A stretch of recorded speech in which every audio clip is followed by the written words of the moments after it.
Y ya, bueno, pasando a este tema de un poco más de la herejía. ¿Por qué les leí primero todo esto? Toda la evidencia de la historia y de la iglesia primitiva de que el bautismo siempre fue aplicado a todos. Nunca se le negó, aún a los niños de pecho, aún a aquellos niños que todavía no les salían los dientes, dice uno, ¿no? Aún a los bebés. Y dice, por ejemplo, ahí leímos con Orígenes, que dice que esa costumbre de bautizar bebés viene de los apóstoles. Él así lo dice y lo afirma. Los apóstoles hacían eso, dice. Entonces, no va a faltar quien llegue, ¿no? Con sus novedades y te digan, mira, yo ya leí por mi cuenta la Biblia y llegué a esta conclusión personal, ¿no? Esa es mi opinión. Está bien, ¿no? Que sea tu opinión. Cualquiera tiene su opinión. De hecho, el católico tiene la libertad de opinar lo que quiera de la Biblia, ¿no? De opinar, sí. De que tú ya dogmatices por tu cuenta, ¿no? Que hagas tu fundes tu propia iglesia y sigas tus dogmas, eso no está permitido, no debiera ocurrir. Entonces, y es lo que hace el protestante, ¿no? Eh, pero de acuerdo a lo que ya se pronunció la iglesia como dogma, pues se debe creer para ser católico y lo que te dé identidad, que sigas esos dogmas. Si no lo sigues, pues ¿cómo te puedes llamar católico si no sigues lo que dice la iglesia católica? Entonces, miren, en el siglo V llegó Pelagio, que era un obispo católico, que cometió la herejía del pelagianismo. Entre varias cosas que dijo, una de ellas era que los infantes o los bebés no nacían con el pecado original. Decía, no, el cristianismo ha estado mal todos estos siglos, el pecado original no existe, según él, ¿no? Entonces, dentro de otras cosas que decía, era que las obras, tenías que hacer obras para salvarte. Y eso excluía la obra de Cristo. Entonces decía que nosotros nos salvamos por nuestros propios medios, excluyendo a Cristo. Eso está mal. Eso es creer en las solas obras. Y el protestante se va al otro extremo en creer en la sola fe. Y la Iglesia Católica enseña un punto intermedio en el cual tienes que contribuir con tus obras, pero también te salva la fe a Cristo. Las dos cosas, ¿no? Pero bueno, enfocándonos en el tema del pecado original, que él lo niega, Pelagio, y lo enseña así y reparte esa herejía o ese error, hubo un concilio, ¿no?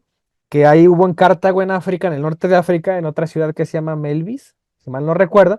Y aquí viene una pronunciación de ese concilio de la iglesia. Dice, igualmente, Luego dice que quien quiera niegue que los niños recién nacidos del seno de sus madres no han de ser bautizados, o dice que efectivamente son bautizados para remisión de los pecados, pero, pero que de Adán nada traen del pecado original, que haya de expiarse por el lavatorio de la regeneración, de donde consiguientemente se sigue que en ellos la fórmula del bautismo para la remisión de los pecados ha de entenderse no verdadera, sino falsa, sea anatema.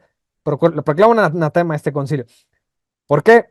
Porque Pelagio decía, es que si no tienen pecado original, ya no tiene sentido el bautismo para los bebés.